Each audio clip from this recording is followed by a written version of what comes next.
सज्जनों और देवियों, सदगुरु कबीर एक ऐसे संत हैं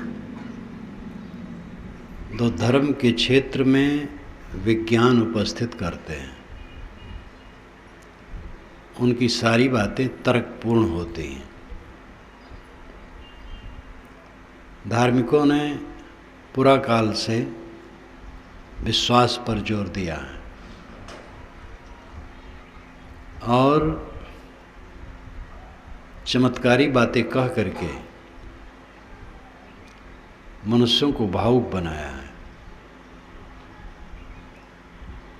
जब आदमी भावुक हो जाता है तो उसे ठगना सरल होता है। कबीर साहब इसके बिल्कुल विरुद्ध हैं। वे कहते हैं मनुष्य को स्वस्थ बनाओ, सही सीख दो, भावुक न बनाओ। अगर आपसे ये कहा गया आपको ग्रह टेढ़ा आपके ऊपर,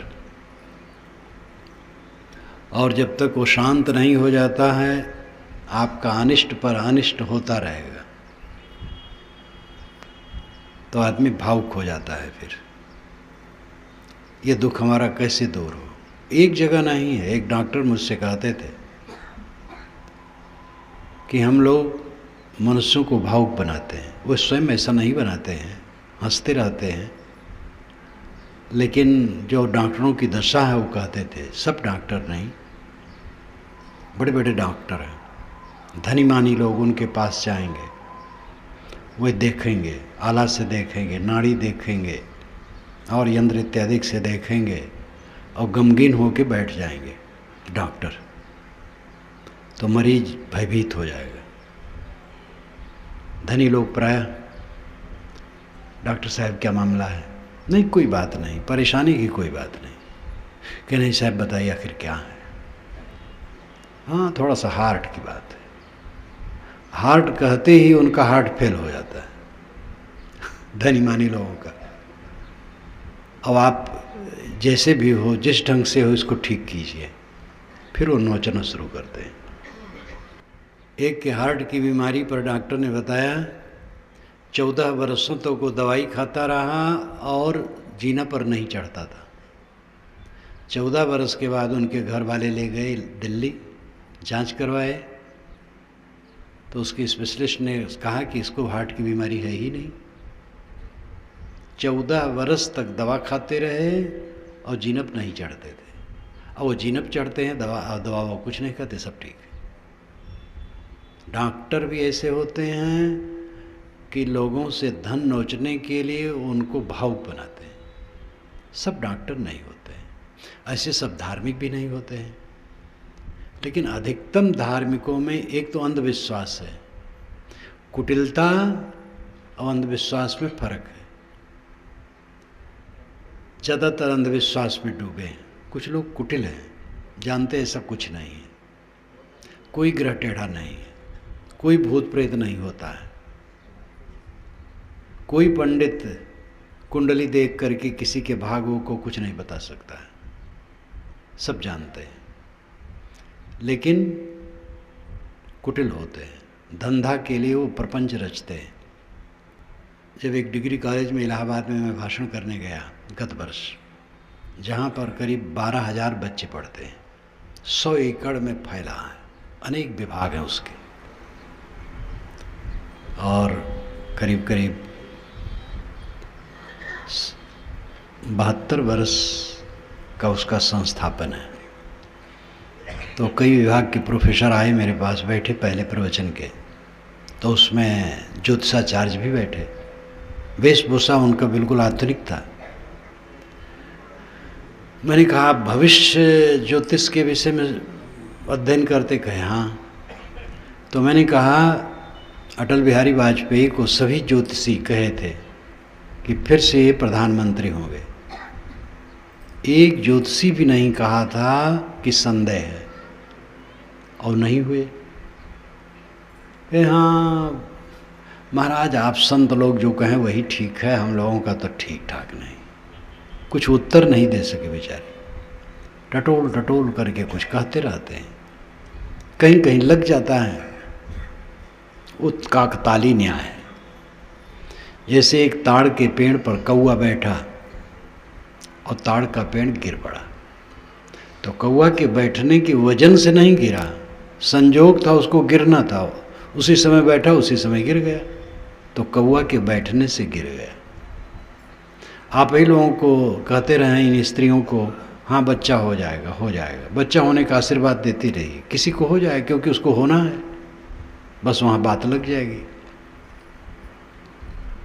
वास्तु विज्ञान को लेकर के आजकल शहरों में खूब धोखा दिया जा रहा है। वास्तु वैज्ञानिक नामधारी पेशा ही उनका ऐसा, और कहेंगे जो बीमारी आपके घर में है या व्यापार में घाटा हो गया है या अमुक आपके मर गए हैं, उसमें कुछ फर्क नहीं है, केवल वास्तु की गड़बड़ी है। वास्तु का अर्थ होता है घर, जो बसाए उसको वास्तु कहते हैं। घर सबको बसाता है, घर वालों को, इसलिए उसको वास्तु कहते हैं। जंगला इस तरफ ठीक नहीं है, दरवाज़ा इस तरफ ठीक नहीं, ये चीज़ें ठीक नहीं है, तोड़वाएंगे।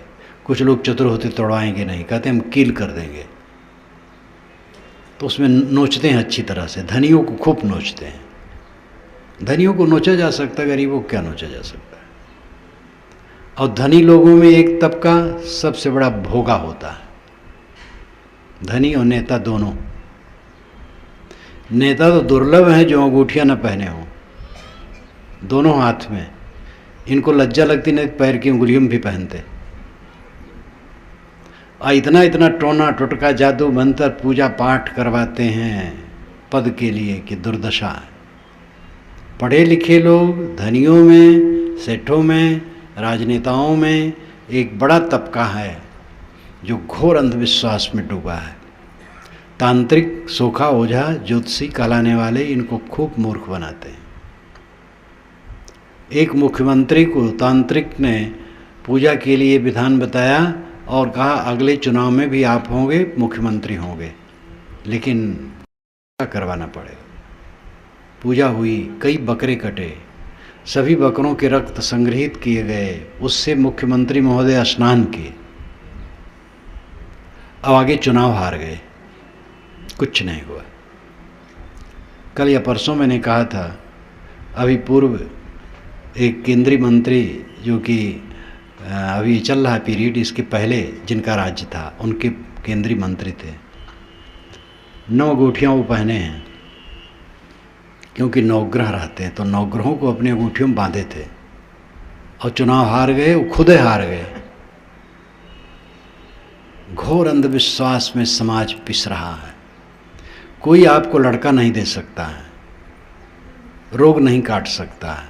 रोग है तो संयम कीजिए, दवाई कीजिए, व्यायाम की ज़रूरत है, हल्का खाइए, सुपाच्य भोजन कीजिए और श्रम कीजिए। श्रम का अवसर नहीं है तो व्यायाम कीजिए, आसन कीजिए, और अंततः शरीर में विकृति तो होगी। ये कणों का जोड़ है, इसके बिगड़ने में कोई देर है। धीरज और विवेक रखिए। अंधविश्वास का ही परिणाम है जो मनुष्य में ऊंच और नीच का बहुत बड़ा विभेद बनाया गया है। जन्म से ही कोई नीच होता है और जन्म से कोई ऊंच होता है, और इसमें इतना भावुक बना दिया गया कि लोगों के दिमाग में जड़ गया। एक वर्ग है बिना सद्गुण के ही वो महान पूज्य है, और एक वर्ग है सद्गुण संपन्न है तो भी पूज्य नहीं है। ये मूर्ख बनाया गया समाज को। और ये भी कहा गया कि जो निम्न वर्ग हम जिसे कहते हैं वो पढ़ नहीं सकता, पढ़ने का अधिकारी नहीं है। किसी बात को समझने के लिए युक्ति और प्रमाण दो चाहिए। युक्ति खास है लेकिन प्रमाण भी बल देता है। जैसे स्त्री ज्ञान की अधिकारिणी नहीं है, वेद में उसको अधिकार नहीं है, श्रुति में अधिकार नहीं है। क्यों? बस वो कहते हैं इसलिए।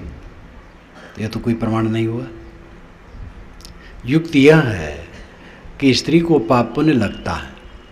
अगर स्त्री किसी की हत्या कर दे तो जेल जाएगी और फांसी भी हो सकती है। जेल में तो रहेगी ही, दंडित होगी। तो पुण्य कर्म का भी उसे फल मिलेगा। अगर पुण्य करती है तो उसका भी फल मिलेगा। अब अगर पाप पुण्य कर्म उसे लगते हैं तो मोक्ष का काम वो कैसे नहीं कर सकती है? जब मोक्ष का काम कर सकती है तो ज्ञान का अधिकारी कैसे नहीं है? उसको भाषा पढ़ाया जाए, संस्कृत पढ़ाया जाए, हिंदी पढ़ाया जाए, इंग्लिश पढ़ाया जाए, फिर वो पुस्तक न पढ़ पावे तो समझा जाए अयोग्य है। वो पढ़ सकती है, पढ़ती है, तो ज्ञान का अधिकारी कैसे नहीं है? विवेक उसमें भी है। स्त्री पुरुष के शरीर में अंगों का थोड़ा सा चिन्ह का अंतर है, वो भी प्रकृति की तरफ से है, खास अंतर नहीं है। दोनों में चेतना है, दोनों में आत्मा है, दोनों में कर्मों के सिद्धांत के अनुसार कर्म फल भोग लगते हैं, दोनों के मन में उद्वेग है, दोनों साधना से अपने उद्वेग को शांत कर सकते हैं। मौलिकता में कोई अंतर नहीं स्त्री पुरुष के। एक है त्वचा हाड़ मलमूत्रा, एक रुधिर एक गोदा, एक बुंद से सृष्टि रची है, को ब्राह्मण को शूद्रा। रजोगुण ब्रह्मा तमोगुण शंकर, सतोगुणी हरि होई, काहें कबीर राम रम रही हिंदू तुर्क न कोई। पंडित देखो हृदय विचारी, को पुरुषा को नारी। सहस समाना घट घट बोले, वाके चरित अनूपा। वाको नाम काह कह लीजिए, ना वाके वर्ण न रूपा। तय मैं क्या करसी नरबौरे, क्या मेरा क्या तेरा। राम खुदाए शक्ति शिव ये के कहो दो काहे नहीं हो रहा। वेद पुराण कितेब कुराना, नाना भांति वखाना। हिंदू तुरुक जैनी योगी, यह कल काहू न जाना। हिंदू मुसलमान जैनी योगी एकता अनेकता में एकता की मधुरता नहीं समझते हैं, इसलिए लड़ते हैं। को पुरुषा को नारी, कौन स्त्री पुरुष है? स्त्री पुरुष शरीर के थोड़े चिन्ह से फर्क हो जाता है, आत्मा तो एक समान है। तो ज्ञान के अधिकारी स्त्री कैसे नहीं है? इसी प्रकार शूद्र कह करके एक बहुत बड़े वर्ग को ज्ञान का अनधिकारी बताया गया। ब्राह्मण, क्षत्रिय और वैश्य, इन तीनों के अलावा सबको शूद्र की कैटेगरी में रखा गया है। ब्राह्मण कहलाने वाले और क्षत्रिय और वैश्य, इसके अलावा सब के सब यादव, कुर्मी, चंद्राकर, साहू और कहाँ तक गिनाया जाए, वो सब शूद्र में है। ये ज्ञान के अधिकारी नहीं। जब इनको अज्ञान होता है तो ज्ञान क्यों नहीं होगा? इनको अगर क्रोध उठता है तो क्षमा कैसे नहीं कर सकते हैं? लोभ मन में होता है तो संतोष भी उसके विपरीत कर सकते हैं। पाप करते हैं तो पुण्य भी करते हैं, तो पाप पुण्य से ऊपर भी उठ सकते हैं। जैसे ब्राह्मण, क्षत्रिय, वैश्य के मन की स्थिति है, वैसे अन्य लोगों की भी स्थिति है। कैसे नहीं हो सकता है?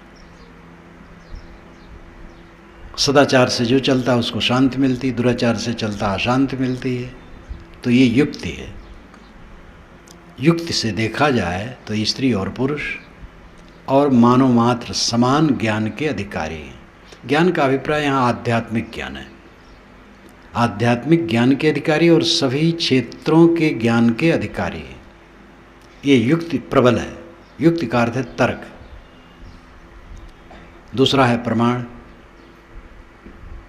जिन पुस्तकों को लेकर के पंडित लोग इस प्रकार हृदयहीनता की बात करते हैं, उन पुस्तकों को पढ़ा जाए तो देखा जा सकता है कि उसमें सभी वर्ग के लोग ज्ञानी हुए हैं। वेद मुख्य हैं और वेद के मंत्रों की रचयिताएं 1 दर्जन से अधिक देवियां हैं। अपाला, घोषा, देवमाता, जुहू, अनेक देवियां हैं। मैंने वेद क्या कहते हैं कि भूमिका में उन सब देवियों का नाम दिया है और जहाँ जहाँ उनकी रचना है वो सब नंबर दिया है। शूद्र कहे जाने वाले लोग वेद मंत्रों के रचयिता हैं। इतरा का पुत्र महिदास, महान वैदिक विद्वान, जिसके नाम से ऋग्वेद का ऐतरेय ब्राह्मण ही बना है। ये प्रमाण है। तो युक्ति और प्रमाण दोनों से सिद्ध होता है। उसमें युक्ति सबसे प्रबल है, लेकिन प्रमाण भी, जो प्रमाण मानते हैं भाई वेद के अनुसार होना चाहिए। तो वेद के रचयिता जिनको आप शूद्र कहते हैं वे भी हैं और जिनको नारी कहते हैं वो भी हैं। तो ज्ञान के अधिकारी कैसे नहीं है? इतनी सी बात आज के जगतगुरु कहलाने वाले भी नहीं समझते हैं। इस युग में भी नहीं समझते। कबीर साहब ने आज से 500 वर्ष पूर्व कस के फटकारा है और कहा है मानो मात्र ज्ञान के अधिकारी हैं। कबीर साहब मूक जनता की आवाज है। शूद्र कहा जाने वाला समाज कुछ बोल नहीं सकता था क्योंकि अधिकारी ही नहीं था वो। कबीर साहब उसकी तरफ से जोर से बोले, बनारस में जहाँ पंडितों का गढ़ है और पंडितों को झुकना पड़ा। दिन जितने बीतते गए कबीर के विचारों की गूंज होती गई। जात पात झूठी है। जात का अर्थ होता है पैदा होना। जिनकी पैदाइश एक है उनकी जात एक है और मानव की पैदाइश एक है। भूमंडल के किसी कोने के नर और किसी कोने की नारी से बच्चे हो सकते हैं। तो मानव की दो जात कहाँ है? मानव की एक जाति है। जात संस्कृत भाषा का शब्द है। जात का अर्थ ही होता है पैदा होना। जात पैदा हुआ, जाति पैदा होना। इसलिए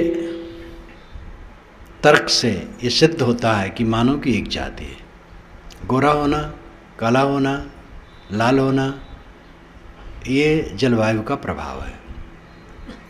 समाजशास्त्रियों ने मनुष्य की प्रजातियों को 3 भागों में बांटा है, यूरोपाव, मंगोलाव, निग्रोसम।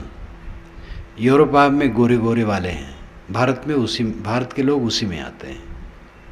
काले लोग निग्रोसम, लाल लोग मंगोलाव। ये जलवायु के कारण है। इनसे भी परस्पर बच्चे होते हैं, इसलिए मौलिकता में कोई अंतर नहीं। मद्रास के ब्राह्मण कहे जाने वाले लोग भी काले होते हैं और कश्मीर के शूद्र कहे जाने वाले लोग भी गोरे होते हैं। इसलिए गोरा काला से कुछ फर्क नहीं पड़ता। आज से करीब 650 वर्ष पूर्व कबीर साहब ने ये चाहा था कि मानव मात्र का अधिकार सभी दिशा में हो, कोई किसी को अछूत न कहे। और तब लगा होगा कि अरे ये क्या एक फटीचर साधु कहता है, क्या होगा ये। लेकिन उस साधु की बात इस 20वीं शताब्दी में सफल हो गई। भारत में कानून बन गया कि मानव मात्र समान सभी दिशाओं में अधिकारी, और जैसे पुरुष है वैसे स्त्री है। अब इंदिरा गांधी प्रधानमंत्री होकर के बरसों रह करके पूरी दुनिया को उन्होंने दिखा दिया। और जिनको शूद्र कहते हैं उनके बच्चे भी ऊंचे ऊंचे पदों पर हैं और होते जा रहे हैं। कबीर साहब की आवाज़ जो आज से 650 वर्ष गूंजी थी, वह 20वीं शताब्दी में कानून के रूप में बदल करके आपके लिए उपयोगी सिद्ध हुई। ये कबीर विचारों की सच्ची विजय है। कबीर विचारों की सच्ची विजय का अर्थ है मानवता की विजय। कबीर की वाणी मुख्य बीजक है। अन्य ग्रंथ भी हैं, साखी ग्रंथ हैं, भजनों के संग्रह हैं, शब्द विभाग, उनमें कुछ मिलित जुलित हैं।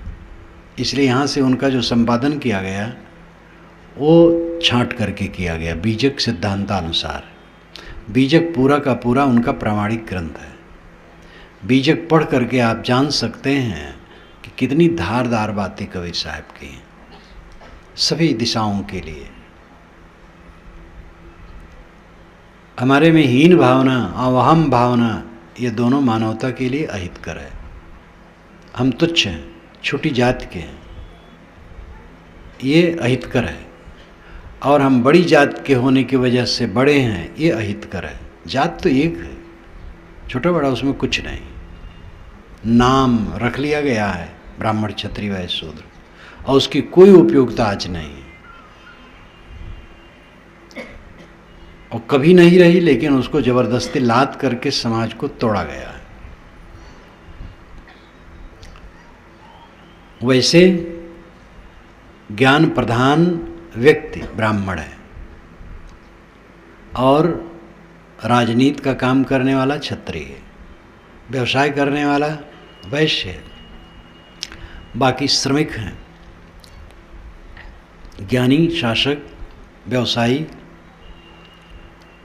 शिल्पी और श्रमिक, ये 5 विभाग पूरी दुनिया में सब समय है और सब समय रहेगा। ज्ञानी हर जगह होंगे और शासक सब जगह होंगे। कुछ लोग शासन करेंगे, राज्य व्यवस्था की ज़रूरत है। राज्य व्यवस्था में राजनीति आती है, वो सदा से रही है, आज भी है, आगे भी रहेगी। वहाँ प्रलोभन बड़े बड़े हैं, इसलिए पाप बड़े बड़े हैं। जहाँ प्रलोभन छोटा वहाँ पाप छोटा है। दोष राज व्यवस्था की नहीं है, प्रलोभन का है।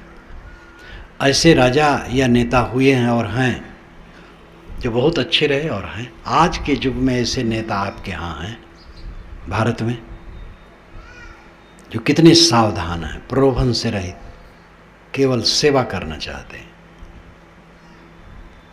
पहले भी रहे, ऐसे राजे भी रहे हैं जो साधु रूप रहे। तो दोष उसका नहीं है, दोष प्रलोभन का है।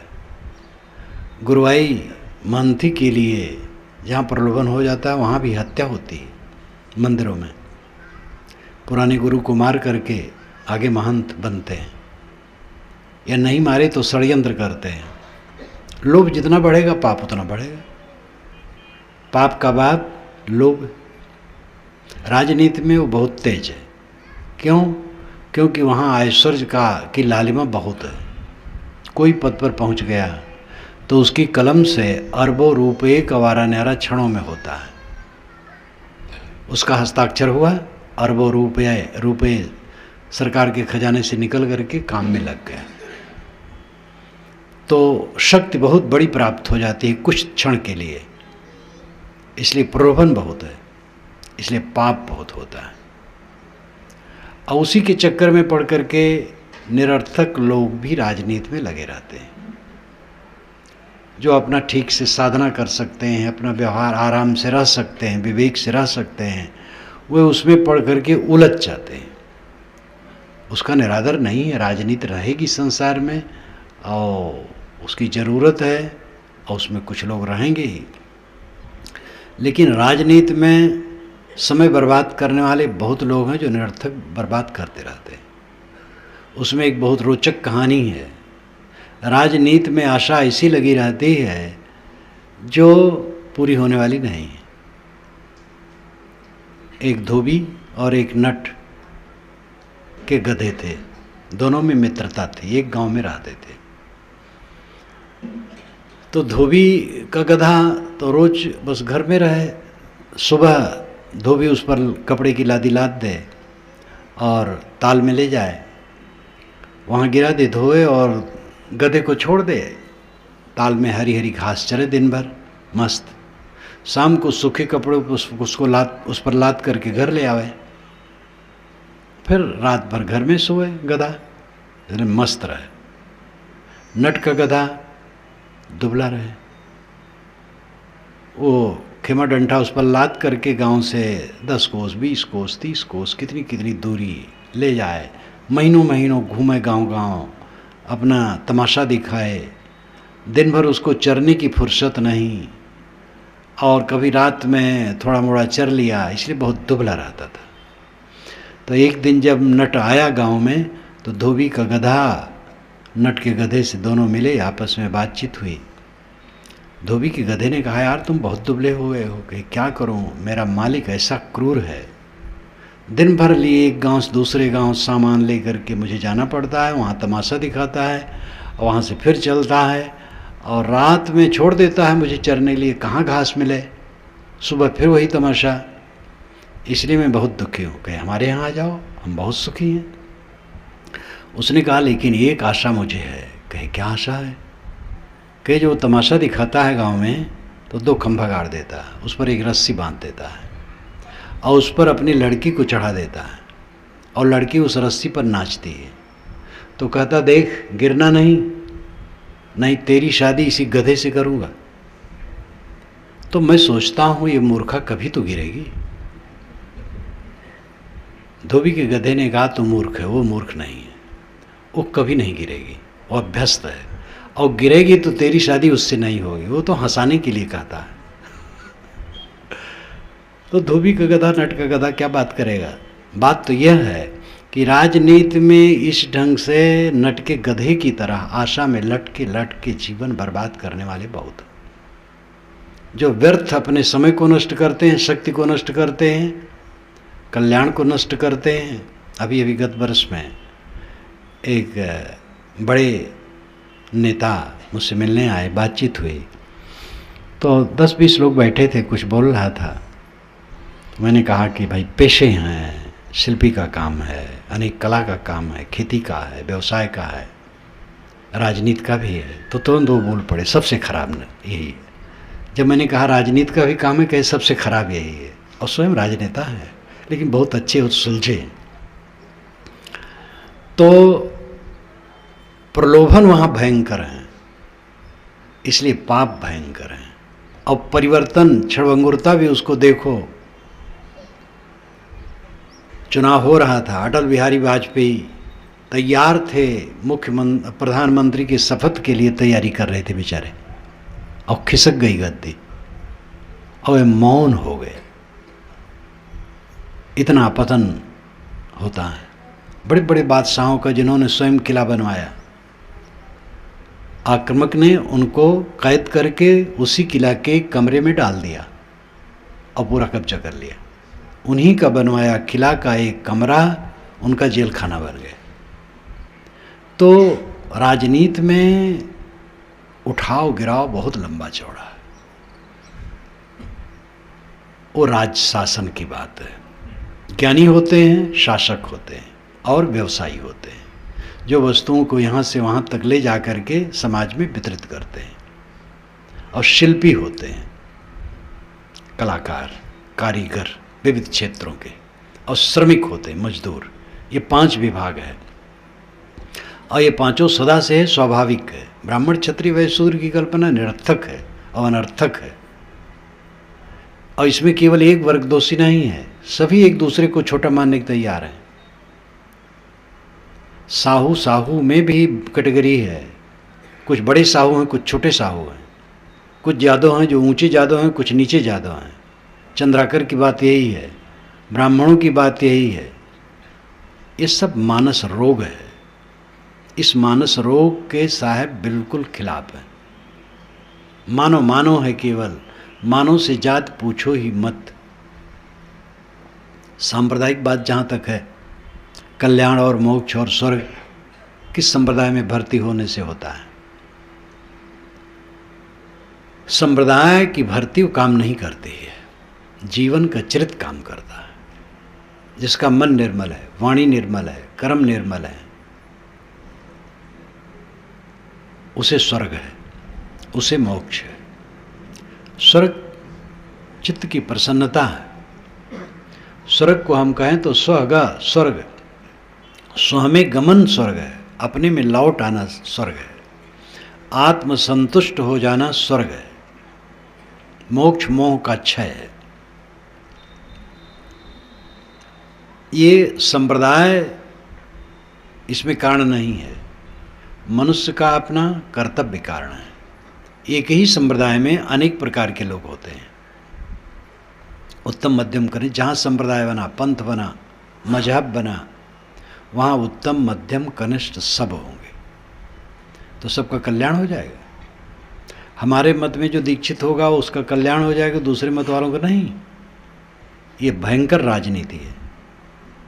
कल मैंने कहा था, अवतारवाद, पैगंबरवाद, चमत्कारवाद सब राजनीति है, दादागिरी।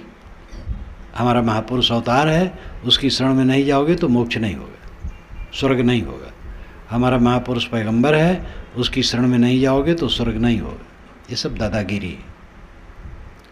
स्वर्ग मोक्ष इसी जीवन में परम शांति की प्राप्ति है, और ये चित्त और जीवन को निर्मल करने से होता है। इसमें गुरु की ज़रूरत है, हर जगह गुरु की ज़रूरत है। इंग्लिश सीखना है तो इंग्लिश टीचर चाहिए, संस्कृत सीखना है तो संस्कृत पंडित चाहिए। इसी प्रकार कोई भी भाषा सीखना है तो उसके लिए गुरु चाहिए। भाषा छोड़ दो, साइकिल का पंचर बनाना है तो वो भी उस्ताद बताता है तो हम ठीक से सीख पाते हैं। आत्मकल्याण का काम सबसे सूक्ष्म है, और इसके लिए गुरु की आवश्यकता है।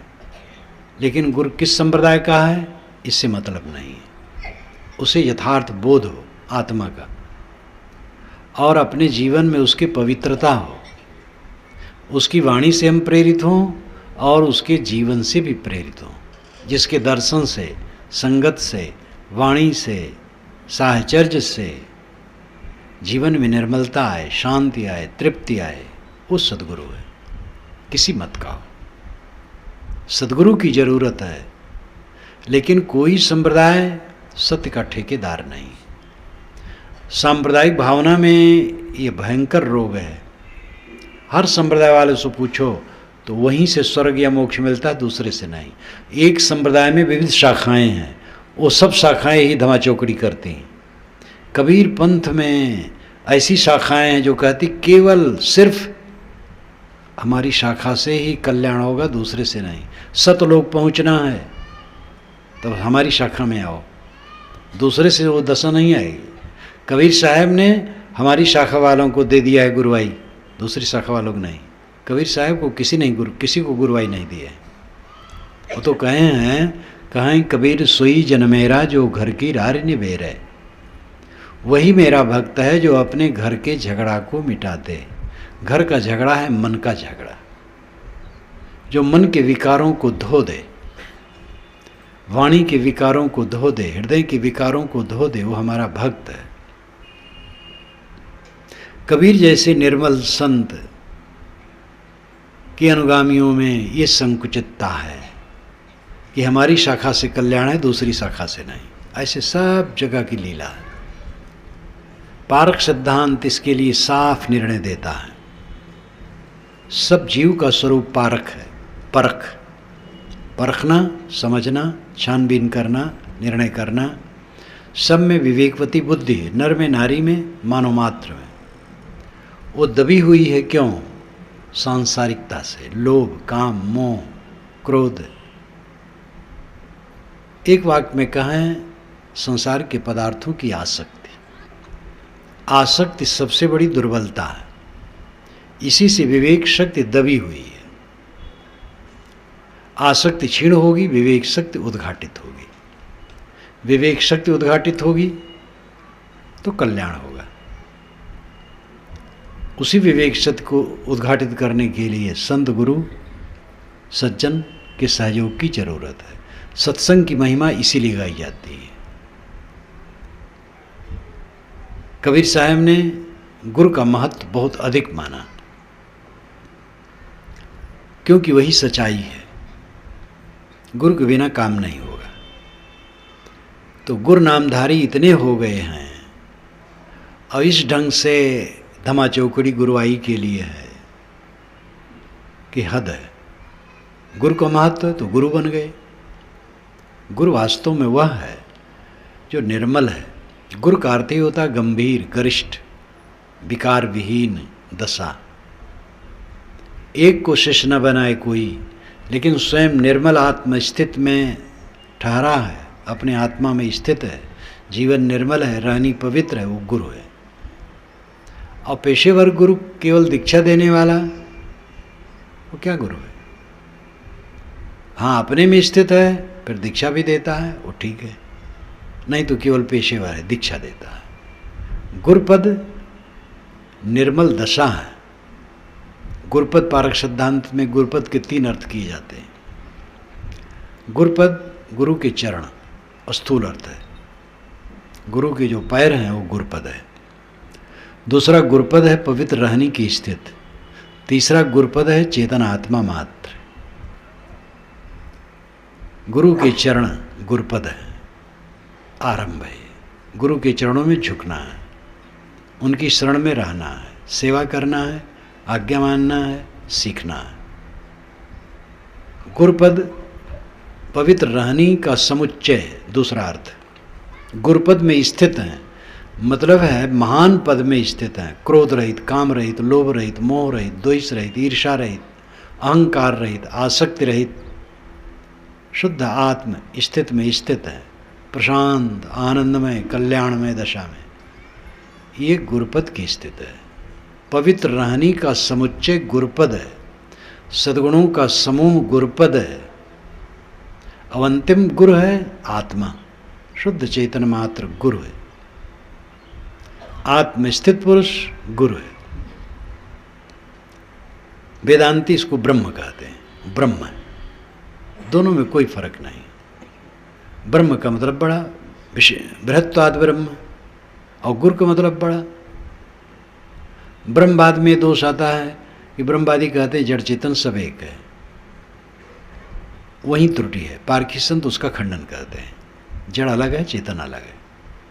ये मिट्टी पत्थर ब्रह्म नहीं है, ये जड़ है, अनात्म है, आत्मा ब्रह्म है। ये दर्शन का विषय है, इसको यहाँ नहीं छेड़ना है। लेकिन मूल रूप में ब्रह्म शब्द, ब्रह्म बड़ा श्रेष्ठ, अब आत्मा ही श्रेष्ठ है।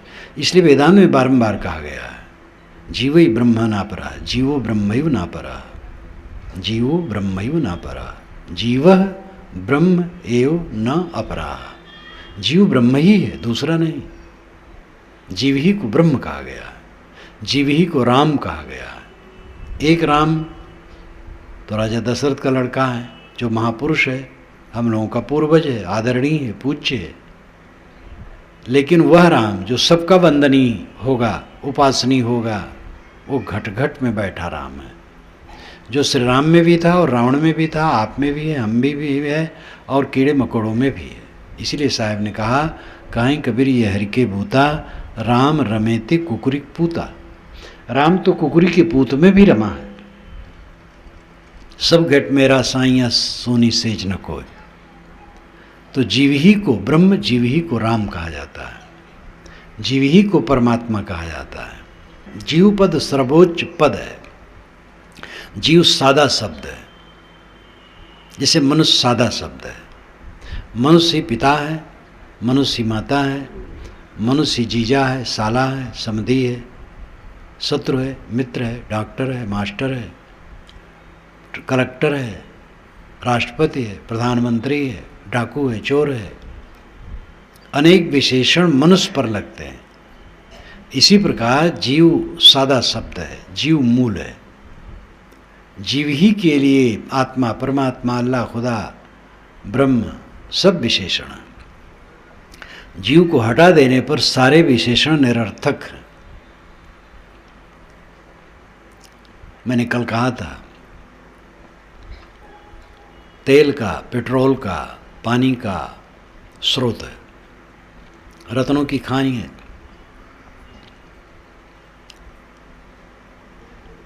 पत्थरों की खानी है, कोयले की खानी है, हीरे की खानी है।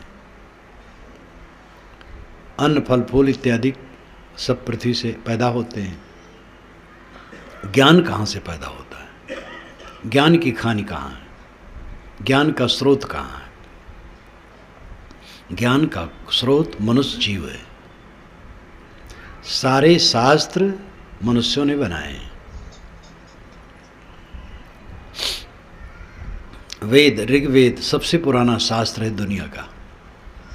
उससे लेकर के जितने शास्त्र बने हैं, सब की रचना मनुष्य ने की है। सारा ज्ञान विज्ञान का उद्भव मनुष्य जीव से है। विज्ञान का कितना विकास हुआ है। इंटरनेट में छोड़ दिए, पूरी दुनिया में फैल गए। एक जगह इंटरनेट में छोड़ दिए, कहीं भी निकाल लो उस यंत्र से। किसने शोधा है? कौन जानता है? सारे देवताओं की रचना किसने की है? चंद्रलोक में कोई मनुष्य नहीं, इसलिए कोई देवता नहीं। एक व्यक्ति वहां होता, एक पत्थर में सिंदूर पोत देता तो हनुमान जी हो जाते। हनुमान जी को बनाने वाला कोई नहीं, तो हनुमान जी भी वहां नहीं मिले। सारे देवताओं का सृजता मनुष्य है।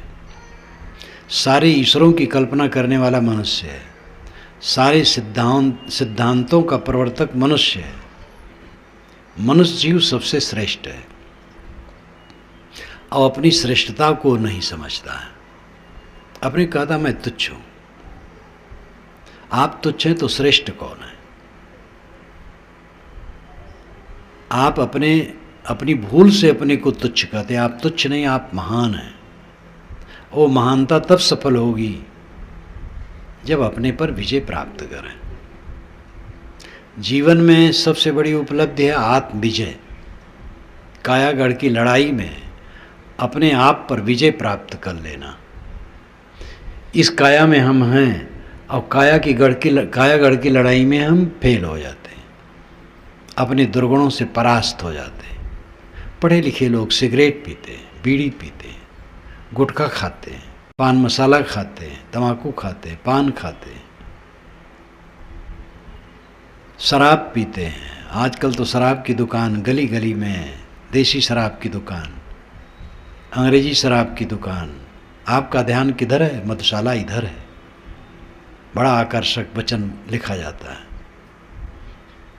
विनाशकारी चीज़ों का कितना बड़ा प्रदर्शन है। पढ़े लिखे लोग ये सब का सेवन करते हैं। बुद्धि विवेक का अर्थ क्या है? कोई किसी से कहे लाओ पत्थर मेरा सर फोड़ दो, मैं तुम्हें 100 रुपये दूंगा, उसको आप समझदार कैसे कह सकते हैं? नशा का सेवन करने वाले क्या करते हैं? यही तो करते हैं, पैसा देते हैं और अपना सर फोड़वाते हैं और फिर भी अपने को बुद्धिमान मानते हैं। पढ़े लिखे लोग तो ये हैं। इन तुच्छ तुच्छ बातों को जो जीत नहीं सकता है वो क्या कर सकता है? परम सुख की चाहना जीव के मन में है, परमानंद, जिसमें दुख नाम की चीज ना हो, केवल सुख सुख जीवन में हो। वो सुख कहाँ बाहर है? राजकाज से वो सुख न होगा, धन दौलत से वो सुख न होगा, विद्या और पद से सुख न होगा, पूज्यता प्रतिष्ठा से वो सुख न होगा। नाम कहाँ तक गिनाया जाए? वो सुख होगा आत्म विजय से। अपने विकारों को जिसने जीत लिया जितने अंशों में, उतने अंश में वो सुखी होता चला जाएगा। और ये काम लोग नहीं करते हैं। कबीर साहब समाज के कूड़े कचड़े को बुहार, जात पात, पाखंड, धोखाधड़ी सब पर प्रहार करते हैं, लेकिन मूल रूप में वह संत हैं, आध्यात्मिक संत हैं। वह साधना की गहराई में है, उच्च दशा में है और उस स्थिति में हैं जहाँ पर पहुँच करके फिर कुछ प्रश्न नहीं रह जाता, तर्क नहीं रह जाता। कहा सुनी की है नहीं, देखा देखी बात, दुल्हा दुल्हन मिल गए फीकी परी बारात। ये एक साखी उसके लिए बहुत बहुत संकेत करती है। आध्यात्मिक साधना और स्थित की बात कहा सुनी की नहीं है। कहा सुना इसलिए जाता है कि उधर हम प्रेरित हों वो काम करें, लेकिन कहने सुनने मात्र से समझ लेना कि पूरा हो गया अध्यात्म, भूल है।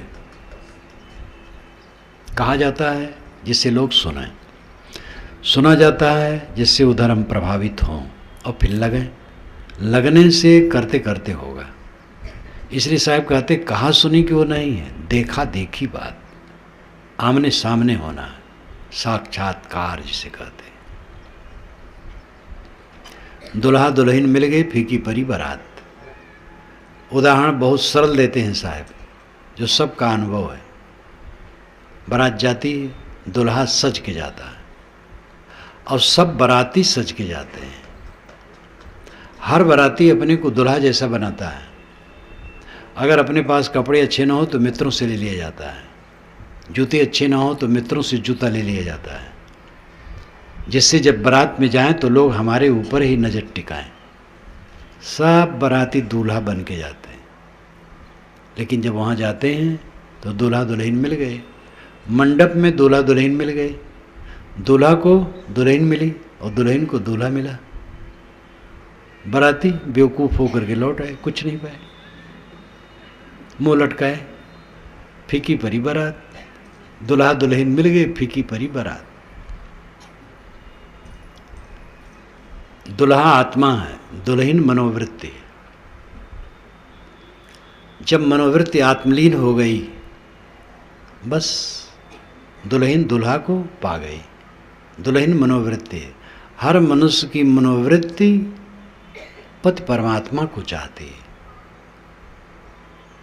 घूंघट का पट खोल रे तो को पीऊ मिलेंगे, घट घट में वही साईं बसत है, कटुक वचन मत बोल रे। धन यौवन का गर्व न कीजे, झूठा पचरंग चोल रे। शून्य महल में देना बारिले आसन से मत डोल रे, योग जुगत से रंग महल में पी पाए अनमोल रे, कहें कबीर आनंद भयो है बाजत अनहद ढोल रे। ये पूरा आध्यात्म रस से पूर्ण वाणी है। खंडन मंडन की वाणी साहब की है, थोड़ी है, लेकिन इतनी तेज है कि वो छाई हुई है, उसकी याद लोग ज़्यादा करते हैं। मैंने अभी वर्गीकरण तो नहीं किया है, लेकिन बहुत कम है खंडन मंडन का अंश, और अध्यात्म रस से भरा बहुत बड़ा क्षेत्र उनका है वाणी का।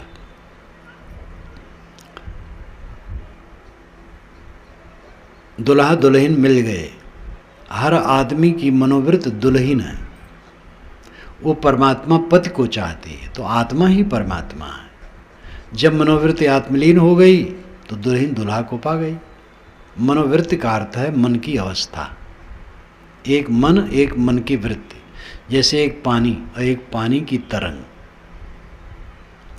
पानी की तरंग पानी से सर्वथा अलग नहीं, लेकिन पानी की तरंग पानी में कुछ काल अपना अलग अलग अस्तित्व रखती है पानी ही, लेकिन अलग अस्तित्वान रहती है थोड़ा। तो ऐसे मन और मन की वृत्ति, वृत्ति का मतलब लपेट, घेरा।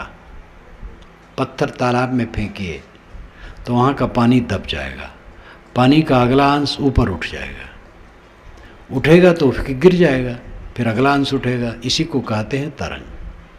यहाँ से वहाँ तक पानी चला नहीं जाता है, उठता गिरता है, वही लहर बन जाती है, उसी को तरंग कहते हैं। ऐसे मन में भिन्न भिन्न ज्ञान की अवस्था को वृत्ति कहते हैं। जैसे आप ख्याल किए सड़क की, तो एक लंबाकार सड़क की वृत्ति बन गई।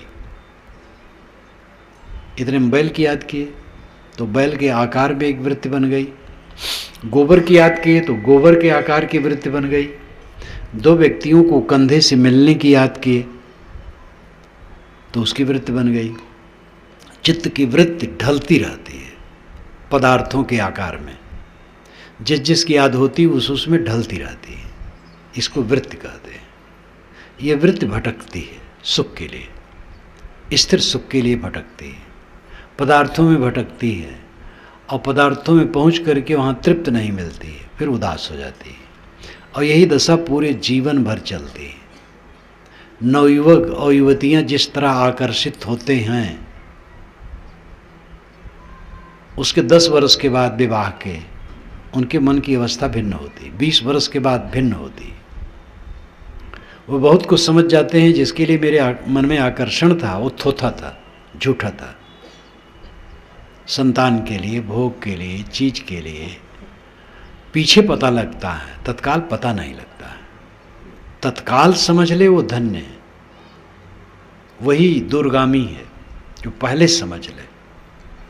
खंभा से टकराया तब अलग हुआ, समझदारी नहीं। पहले से आंख से देख ले खंभा है और न टकराए। आदमी दुनिया के भोगों में, प्रलोभनों में, चमक दमक में भटकता है, और जितना भटकता उतना उसको क्लेश मिलना है और कुछ नहीं मिलना है। जीवन को जीत करके जीवन जियो, तब शांति मिलेगी।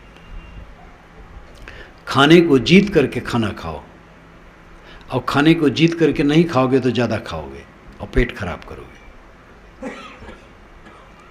पति पत्नी का संबंध है। पति अपने को जीत करके, पत्नी अपने को जीत करके, दोनों का संबंध है तो सुखद है। अपने को नहीं जीता है तो रोना है। पत्नी चाहेगी पति के ऊपर पूरा कब्जा, और पति चाहेगा पत्नी के ऊपर कब्जा, और जितना कब्जा करना चाहेंगे एक दूसरे को उतना दुखी होते चले जाएंगे। वो एक दूसरे के सहयोगी रहें, कब्जा न करें। पत्नी का अलग व्यक्तित्व है, पति का अलग व्यक्तित्व है। पत्नी पति को धन समझे, उसका सहयोग करे, शुद्ध प्रेम करे, और पति पत्नी को इसी प्रकार धन समझे और उसको प्रसन्न रखने की चेष्टा करे, जिससे वो प्रसन्न रहे, ऐसा व्यवहार करें। ऐसे एक दूसरे के साथ करें, कब्जा न करें। आप जब दूसरे पर कब्जा करने चलते हैं तो उसके कब्जे में आप खुद हो जाते हैं। ये वैज्ञानिक तथ्य है। विरह के गीत जहाँ कहीं गाए जाते हो आप सुने, उसमें क्या है? तेरे बिना कलेजा फटता है, मैं मरा जा रहा हूँ, क्या क्या प्रपंच। उसको सुख है, उसको सुख मानते हैं, सुख है उसमें। दूसरे पर कब्जा करोगे वो तुम्हारे ऊपर कब्जा कर लेगा। वो क्या कर लेगा? आपकी मानसिक भावना ही आपके ऊपर कब्जा कर लेगी। जहां मोह की उसके गुलाम बने, ये दुख का रास्ता है। गृहस्थी के बिना लोग नहीं रह सकते हैं। विरक्त तो कोई कोई होता है। आपके घर में कोई लड़की या लड़का आजीवन ब्रह्मचर्य व्रत धारण करके साधना से रहना चाहे तो आप पैर पकड़ करके पीछे न खींचें, सहयोग करें। कोई तो हो, बहुत बढ़िया है। लेकिन बाकी लोग विवाह करके रहेंगे, विवाह न करेंगे तो समाज भ्रष्ट होगा, वो खुद भ्रष्ट होंगे, समाज भ्रष्ट होगा। इसलिए विवाह जरूरी है। और गृहस्थी क्षेत्र बहुत विशाल है और सदा वो विशाल रहेगी गृहस्थी। विरक्त तो कोई कोई होगा। गृहस्थी में क्यों लोग जाते, क्यों गृहस्थ होते हैं? गृहस्थ होने का अर्थ है विवाह करना। वैवाहिक जीवन ही गृहस्थ जीवन है, क्योंकि समझते हैं हम निराधार नहीं रह पाएंगे, इसलिए विवाह करना ठीक है। विवाह का अर्थ ही होता है विवाह विशिष्टम बहनम, विशिष्ट ढंग से एक दूसरे को निभाना विवाह का अर्थ है। लड़की को लड़का, लड़का को लड़की विशेष ढंग से निभाए, पूरे ढंग से निभाए, प्रेम से निभाए। बीच में कुछ आड़े नहीं आए, गहना कपड़ा, इस प्रकार का खाना, इस प्रकार सम्मान, ये वो कुछ नहीं। पति के लिए पत्नी, पत्नी के लिए पति है, दोनों दोनों को प्रेम से निभाएं। कितनी देवियां हैं अपने पति को इतना कटु कहती हैं गहने वहने के लिए, हद है। मेरी सहेलियों को ऐसे ऐसे गहने मिले, मेरे पिता तो मूर्ख मेरा सर काट करके आपके घर रूपी कुएं में डाल गए। ऐसा शब्द जब पति सुनेगा कितना कष्ट होगा। अगर गहने का इतना सम्मान है तो पिता से कह देते, वो गहना बनवा देता और उसी से तुम शादी कर लेती। बस गहना काफ़ी है, मनुष्य की ज़रूरतें नहीं। और मनुष्य की ज़रूरत है, पुरुष की ज़रूरत है, तो पुरुष गहना है, पुरुष धन है, और पुरुष जो दे सके वो बहुत है। इसी प्रकार पुरुष को भी चाहिए पत्नी के लिए एक दूसरे के प्रति समर्पण।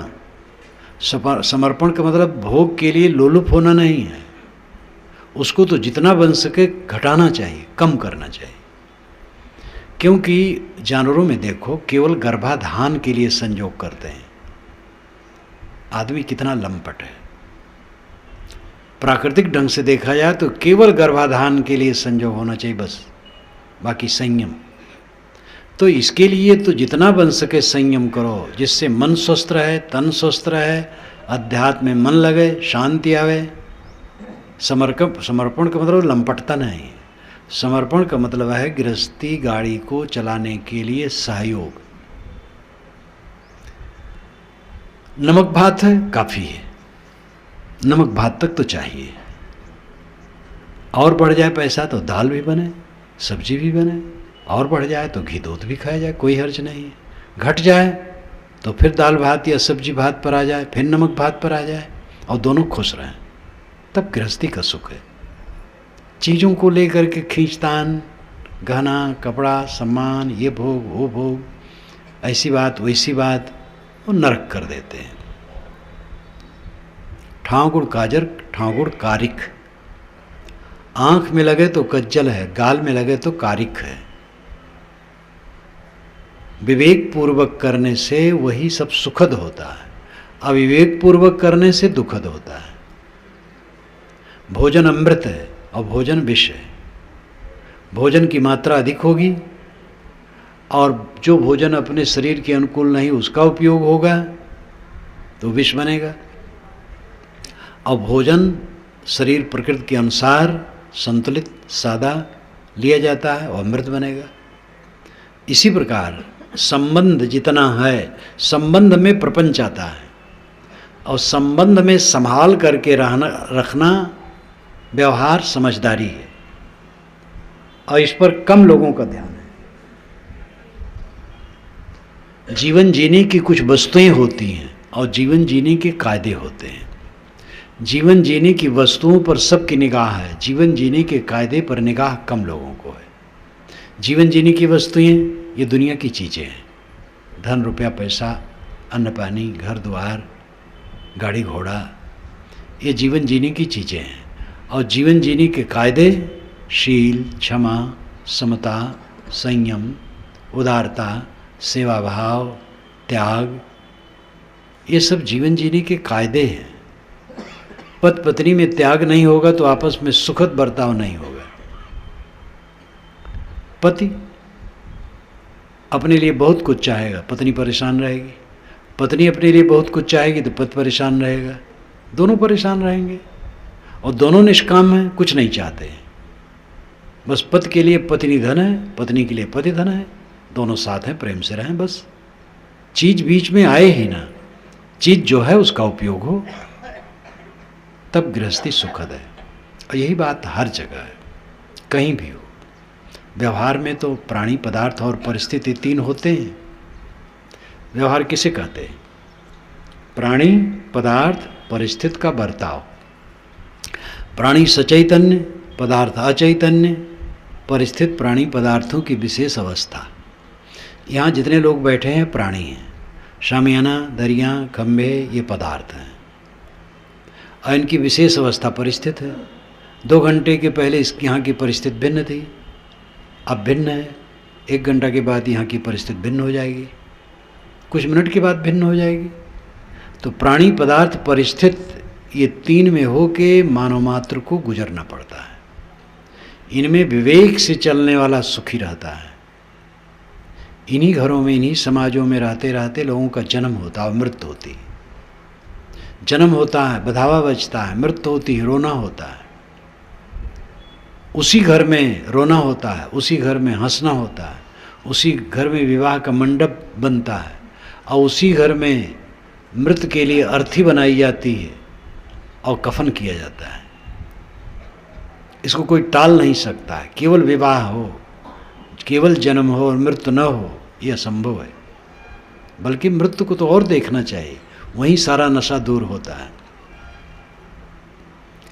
प्राणी, पदार्थ, परिस्थितियों का उत्तम बर्ताव, ये व्यवहार की उन्नति है। चीज़ों की उन्नति अलग होती है, व्यवहार की उन्नति अलग होती है। पैसा कमाया, बढ़िया मकान बन गया, बढ़िया गाड़ी आ गई, ये पदार्थों की उन्नति, व्यवहार की उन्नति नहीं है। कोई आया दरवाजे पर, बात नहीं कर पाया, चमचमाता हुआ मकान है, गाड़ी है, मीठ नहीं बोल पाया, तो व्यवहार तो खराब हुआ। चीज़ है, व्यवहार नहीं। किसी की झोपड़ी है, मीठा वचन बोला, आदर किया, सत्कार किया, व्यवहार अच्छा है। इसलिए व्यवहार पदार्थों से ऊपर होता है। सुंदर व्यवहार करने वाले का मन निर्मल होता है, तब वो अध्यात्म में लगता है। इसलिए व्यवहार और परमार्थ एक सिक्के के 2 पहलू की तरह हैं। एक सिक्के के 2 पहलू होते हैं, दोनों पहलुओं को चीर करके आप नहीं रख सकते। जहाँ चीर दिए फिर वो सिक्का समाप्त हो जाता है, उसकी मान्यता सरकार नहीं देगी। इसलिए दोनों पहलू, सिक्के के दोनों पहलू को मिला करके सिक्का का मूल्य होता है। ऐसे व्यवहार और परमार्थ दोनों को मिला करके पूरा जीवन होता है। प्राणी, पदार्थ, परिस्थितियों में मधुरतम बर्ताव करते हुए, निष्काम, त्याग भाव, संयम भाव रख करके करते हुए जब जीवन जिया जाता है तो मन मधुर हो जाता है, निर्मल हो जाता है। जो कभी कट नहीं बोलता, जो कभी किसी की चीज़ को छीनना नहीं चाहता, जो स्वयं त्याग से रहता है, कम से कम वस्तुओं में गुजर करने की चेष्टा करता है, किसी पर ऑब्जेक्शन नहीं करता है, सिमट के रहता है, संतोष से रहता है, समता से रहता है, ऊंच नीच, सत्कार तिरस्कार सभी अवस्थाओं में समबुद्धि से बरतता है, उसके द्वारा दूसरे सुखी होते, वो स्वयं सुखी होता है और उसका मन मक्खन हो जाता है। ऐसा मक्खन मन ही समाधि में जाता है। जो लड़ाई झगड़ा, कलह, कटुवचन, आपाधापी, लालच, लोभ करता है, उसका मन खराब हो जाता है। वो ध्यान में क्या जाएगा?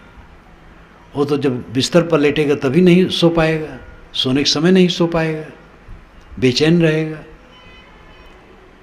जीवन में हमने क्या पाया इसका मूल्य नहीं, हमारा जीवन कैसा है इसका मूल्य है। जीवन में जो कुछ पाया जाता है सब झूठ होके रह जाता है। इसमें जो बुजुर्ग बैठे हैं वो ध्यान दें, पहले का उनका सब कुछ झूठ हो गया है। जो आज है वो भी झूठ हो करके रहेगा। हमारे बाबी दादी का झूठ हो गया है, सबका झूठ हो जाता है। लेकिन आत्मा सच है, वो कभी झूठ नहीं होता। और इन्हीं दुनिया की उपलब्धियों में अपने को खो करके आत्मा अपने साथ कांटों का जखीरा बटोर करके चलता है। वो कांटों का जखीरा क्या है? खराब संस्कार। खराब संस्कार कमाता है जीवन भर दुनिया के प्राणी पदार्थों के प्रलोभन में पड़ करके, और उसी से हरदम दुखाया जाता है। आज शरीर छूट जाएगा, फिर वही संस्कारों को लेकर के आगे जाएगा। आत्मा का विनाश नहीं है। जड़ तत्व भी नित्य हैं, आत्मा भी नित्य है। जड़ पदार्थों में संयोग वियोग और परिवर्तन होता है, आत्मा अपरिवर्तित है। ये विषय अलग समझने की का है। इतना तो आप समझ ही सकते हैं कि आप आज ही नहीं कल भी थे, 10 वर्ष पहले भी थे, 20 वर्ष पहले भी थे। कोई 80 वर्ष का व्यक्ति है तो 70 वर्ष 75 वर्ष पहले भी था, ये अनुभव करता है वो। तो ऐसे आगे भी रहेंगे। जो है वो शून्य कहीं कहाँ हो जाएगा, और जो नहीं हो वो आ कहाँ जाएगा। आत्मा नित्य, अपने कर्मों के फल उसे भोगने पड़ते हैं। जीवन की पवित्रता से मन मक्खन होगा, और मक्खन मन ही ध्यान समाधि और शांति में जाएगा। कबीर साहब की वाणी में इन सब बातों का विस्तार है, और सब में उनके विचार परावलंब नहीं है, स्वावलंब है। किसी ईश्वर देवता की प्रार्थना करने सब काम हो जाएगा, झूठी बात है। जो आप करेंगे वही होगा। पात्र लोग हैं। कल प्रवचन के बाद मैं छत पर गया, एक लड़का यहीं जो पढ़ता है, कॉलेज में पढ़ता होगा, कहा महाराज मुझे प्रश्न है। हमके कहिए। कहे भगवान कहते हैं भगवान की इच्छा बिना कुछ नहीं होता है, तो दुनिया में जो पाप होता है क्या वो भगवान करवा रहा है?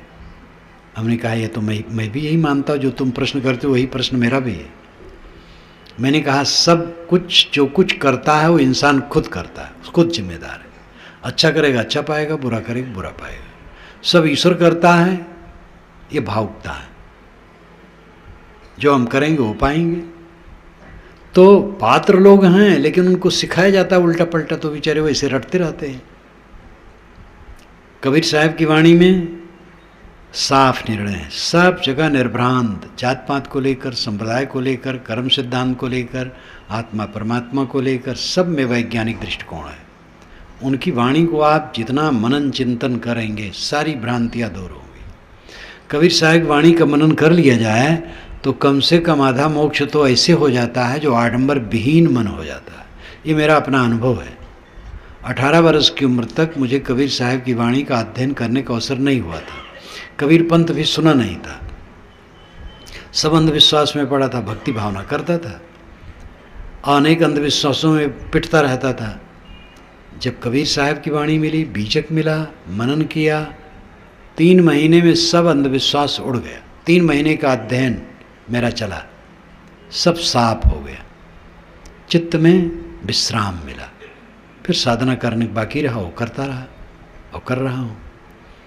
तो कबीर साहब की वाणी का ठीक से मनन चिंतन कर लिया जाए तो जितना आडंबर है, धोखा है, अंधविश्वास है, जिससे आदमी निरर्थक पिसता रहता है, वो तो अध्ययन मात्र से उड़ जाए।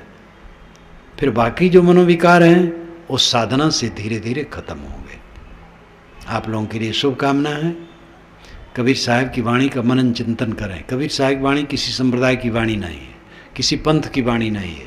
बीजक में कबीर पंथ शब्द नहीं है, और कबीर पंथ की कोई नियमावली नहीं है। तथ्य है, प्राप्त विचारों की समीक्षा और सत्य का उद्घाटन है। इसलिए कबीर वाणी कोई संप्रदाय की वाणी नहीं है, किंतु आपके अस्तित्व की व्याख्या है, और जितना उसके निकट आएंगे निर्भ्रांत होंगे। इसी के साथ मैं अपनी वाणी को विराम देता हूँ।